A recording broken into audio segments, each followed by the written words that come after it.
Been a couple of weeks since the last time I talked to you guys. I think the last time that I posted a video, let's see, we can look at my channel here. The last time I posted a video was 12 days ago, so almost exactly 2 weeks. It's been a while. At that point, I had 10,936 miles, and I believe we were in California, and we were taking a load from California all the way over to Pennsylvania, I believe. Yeah, we were taking a load from California all the way to Pennsylvania, and that's the last time I talked to you guys. And since that time, we've been running. We've been racking up the miles. Um, I've only had 2 additional runs since that time, but no, I take that back. It's actually been three runs in the last 2 weeks. And I know most of you are going to say, you've only had 3 runs in the last 2 weeks. Why are you even at Prime? Why are you even wasting your time? They've only given you 3 loads. What the hell, man? And listen, I get it. I understand that. But there's some context to those 3 loads. Okay. So when we last talked 12 days ago, we had a load that was going from California all the way over to Pennsylvania. And we did that run. And then from there, we got a load that went from Pennsylvania all the way down to Orlando, right? And we took that load from Pennsylvania to Orlando. And then I actually got some, excuse me, actually on that load, I was able to get some home time with Anita. She posted a vlog about that. You can see it. So that was pretty cool, being able to stop by the house for, it wasn't long. It was only like 3 hours, 4 hours maybe, because we had to keep the schedule tight. But, to get a chance to stop by the house for a few hours and see the beautiful missus and, just kind of chill with her for a few hours, it was enough to kind of recharge me and keep me moving. So we trekked on down the road to Orlando. We dropped off in Orlando, and then we picked up a load kind of near Orlando that was headed all the way back across the country to Washington. Okay. And so we got that load. It took us about 4 days, 3.5 to 4 days to drop that load off. So we went from Orlando to Washington, and that was 3,992 miles.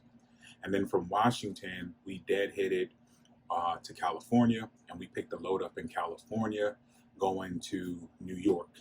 And that load, excuse me, that load with all the miles included was 3,870 miles.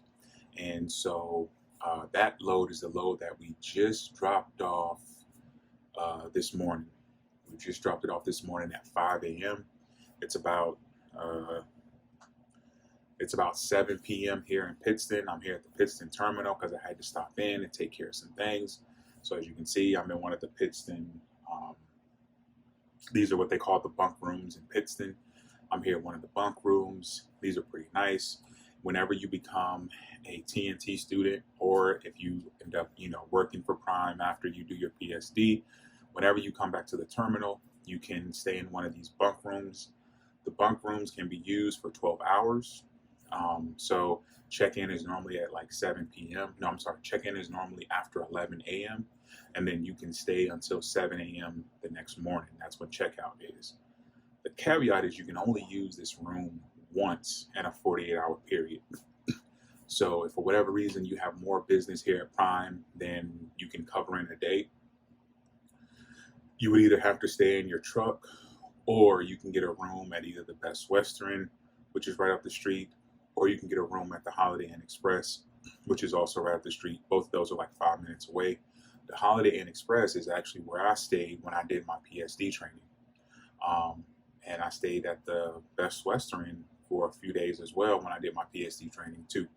And if I had to choose one of those hotels, I would say they both have kind of equal, like, give and take. The Holiday Inn Express is closer to the Walmart, closer to food, but it's a little older. The Best Western doesn't really have anything around it, but it's a little newer. So it's give or take. But you can stay here at the bunk rooms, which is where I'm at right now. I'm here at the bunk rooms. Um, so that last load we dropped off, like I said, we dropped it off. Now we're here and dropped it off, or picked up in California, dropped it off in New York. Dead hit it about an hour over here to Pittston, and I'm here in Pittston. It's Monday, Memorial Day weekend, and I'm here. Tomorrow I have to do a physical, and then I have to take a PSD training course, because I remember that video I posted about me running through a DOT checkpoint. It was really within my first 2 weeks out on the road. We were up here in Pennsylvania, and there was a checkpoint. I ran through it. I didn't realize it was a checkpoint. I ended up getting a warning from the state trooper, but Prime still wants me to come in and do this 2-hour PSD training course on safety, I believe. So I have to do that tomorrow, along with getting a new physical, because since I got my sleep apnea diagnosis, I was only able to get a physical for 30 days, and I had to use a machine for 21 of those days. I completed the 21-day mark Sunday, and so now I can get my physical. Fingers crossed I'll get a physical for 1 year, so I won't have to come back here in 6 months. But we'll see how that goes. So right now, total miles for the month that I have been out here. We've been out here for a month in, what's today? We've been out here for a month and 3 days. So total miles driven for a month and 3 days, 17,898 miles. And that is the total for 1 month.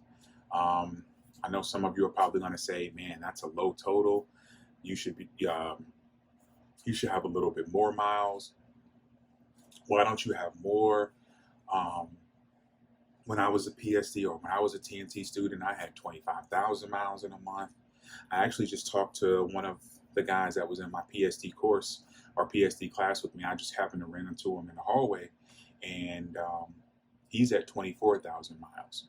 And he's been, we came into PSD together, and so he's at 24,000 miles. I'm at basically 18,000 miles, and I didn't fret or feel bad about it. I mean, this where I am now, having 18,000 miles from where I was a month ago when I had no miles at all, I'm happy with it. Could I have gotten more miles in? Yes, but what kind of slowed me down was the fact that I had to stop at the terminal in Springfield to do a sleep study, to do a physical, and then to get my results for a sleep study. So I was in the Springfield terminal for about 4 or 5 days. So you take 4 days away from me, and you add those 4 days back in, I could probably be at close to 20, 21, 22,000 miles. But I'm not complaining. I'm at 18,000 miles. That was a little spill of my time here.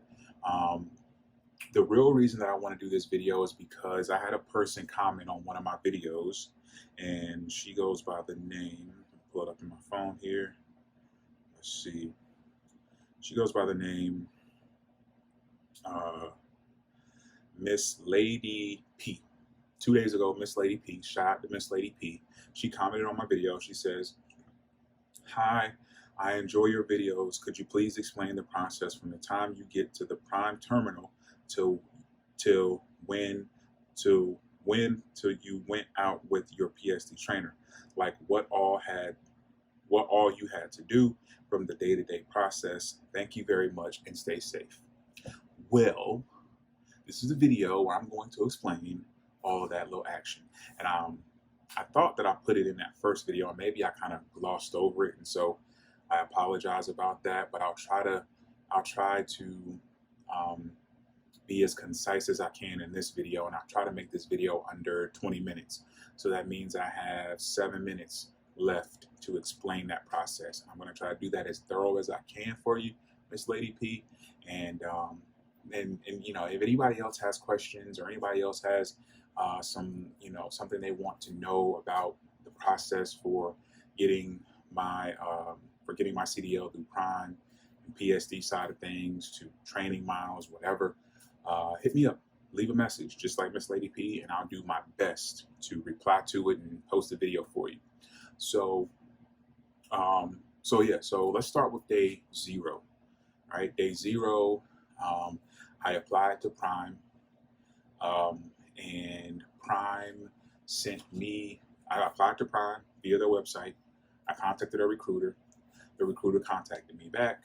They told me to go do my physical and drug screen, which I did that in my hometown.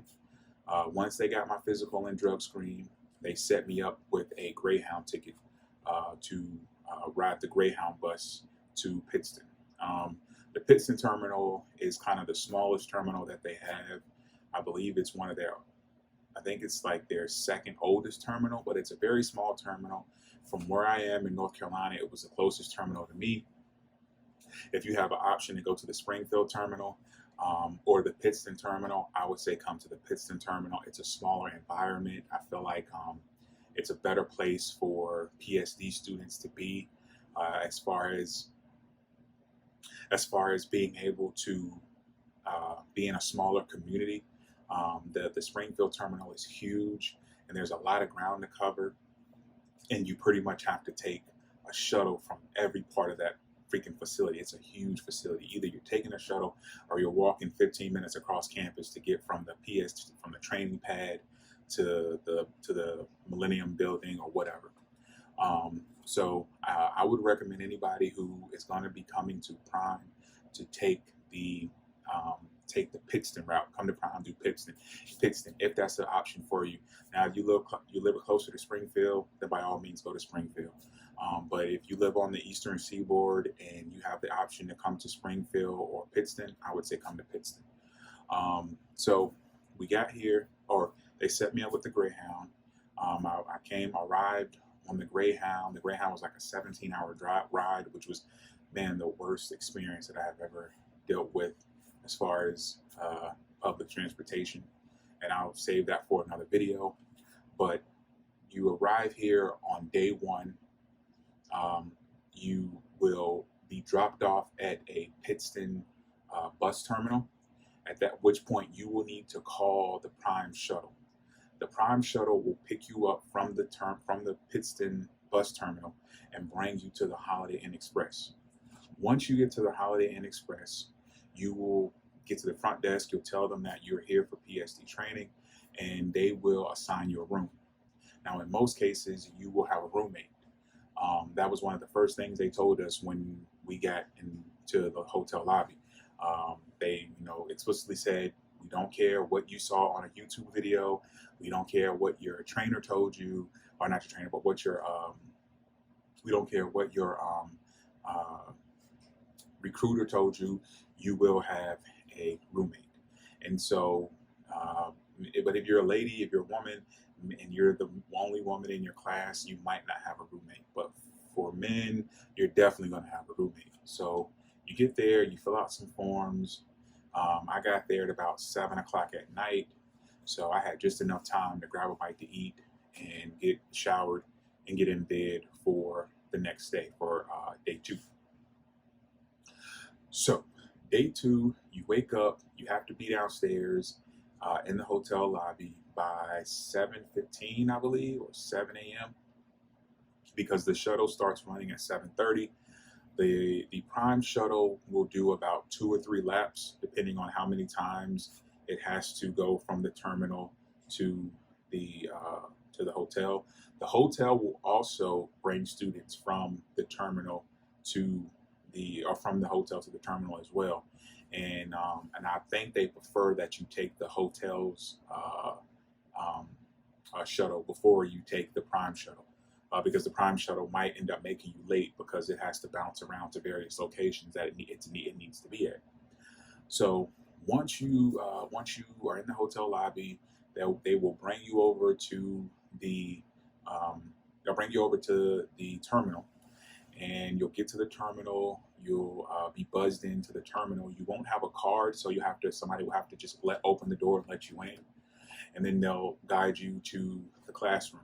once you're in the classroom, you'll have an assigned seat where they will hand you or they'll have a green folder, and that green folder will have a whole lot of information in it. It'll have a DOT handbook. It will have some training material and a few other things. Your instructor will come into the classroom at about 8 a.m. and start the day. He'll tell you to put all of your documents that you brought with you, your birth certificate, social security card, and driver's license and permit, all into a folder. They'll take that folder, they'll make copies of it, and they'll give it back to you.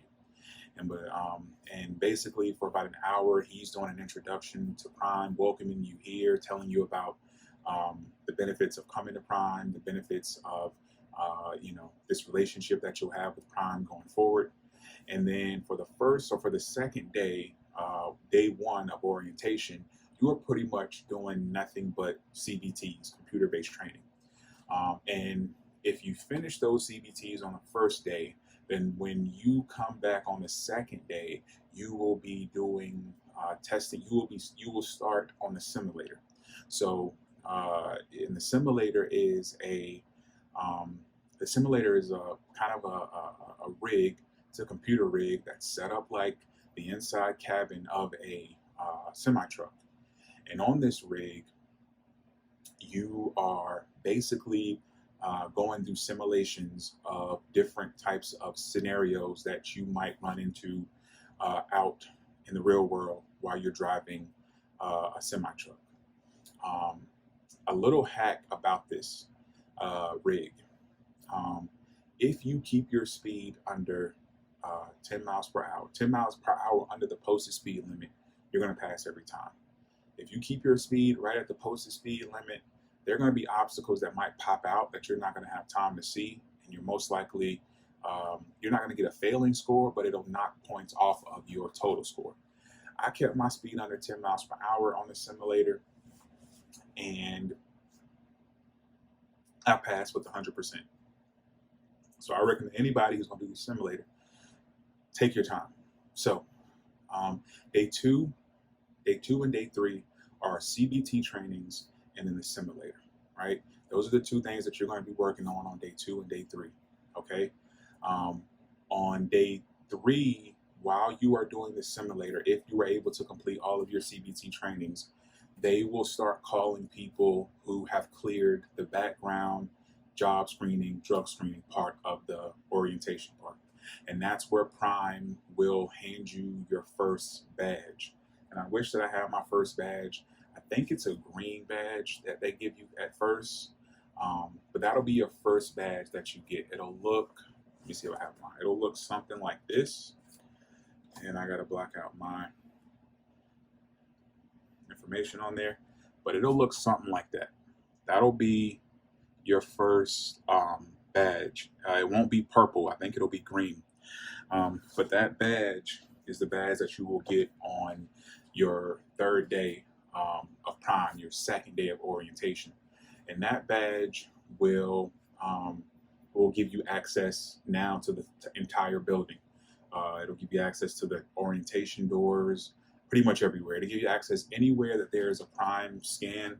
It has a magnetic strip on the back, and that magnetic strip, you'll so I can get it in focus there.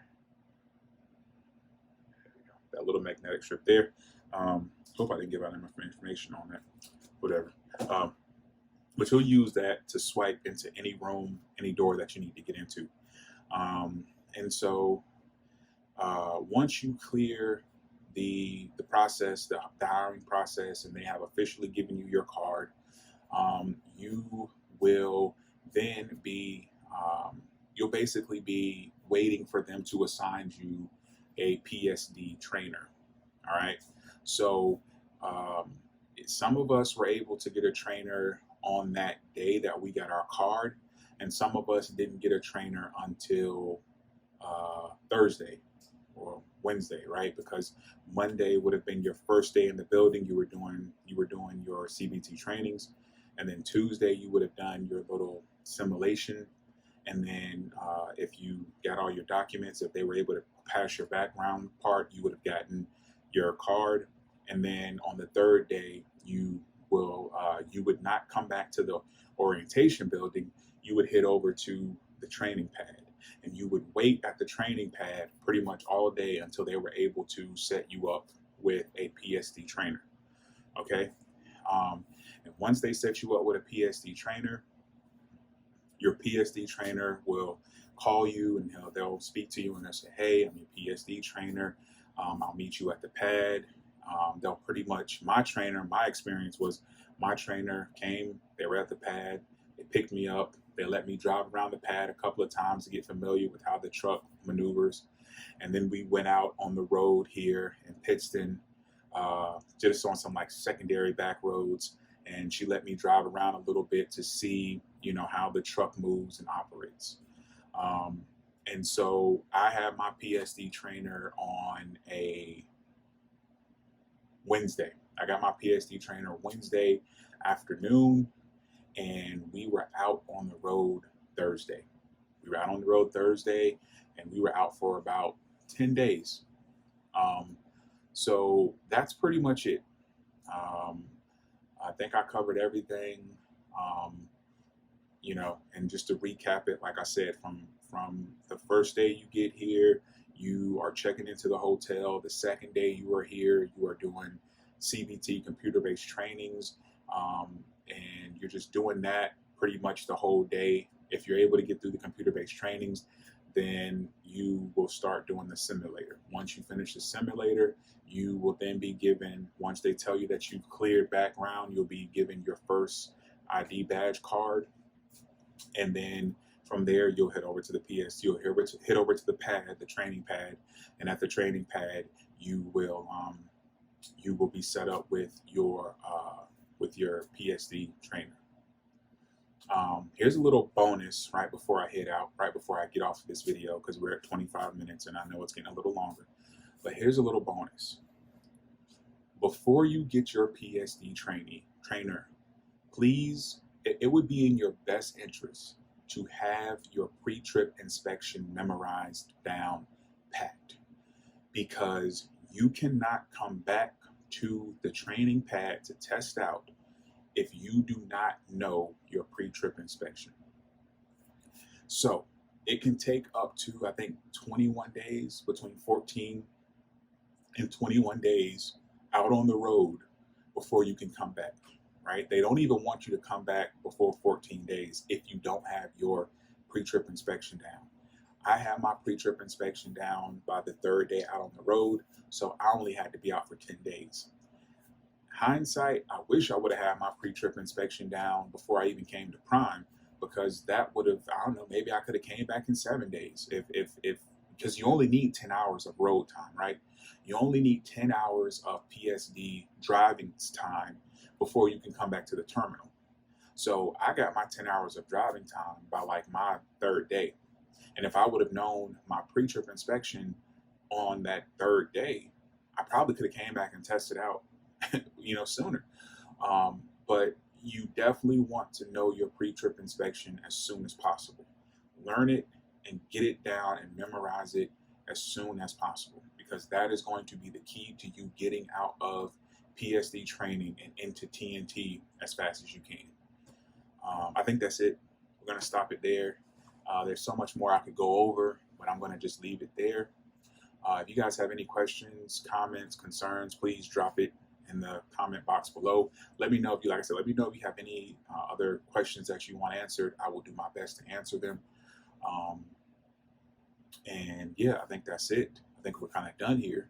I appreciate you guys, the new subscribers. We were at 2 subscribers like when we first started. Now we're at 9, and we're going to keep going up.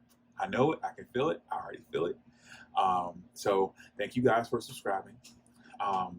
Please like, share, and comment on this video. Please subscribe. Your likes, your comments, and your shares will go a long way in helping us continue to be able to make videos and let us know what videos we need to make more of. And so we appreciate you guys. I'm going to go ahead and chill for the rest of the day. Actually, I got to go and get my laundry. It's probably about to be done in like the next 9 minutes. So I got to go fold my laundry up, and then I'm going to chill for the rest of the day. until tomorrow morning, get this training and all this other stuff done, and then I'll see you guys when I see you. I'll be safe, be good, take care of yourself. If you're out down the road already, be safe out there, stay alert, stay hydrated, get your sleep, don't drive drowsy, none of that. It ain't worth it. All right. Y'all be good. I'll talk to you later. Peace.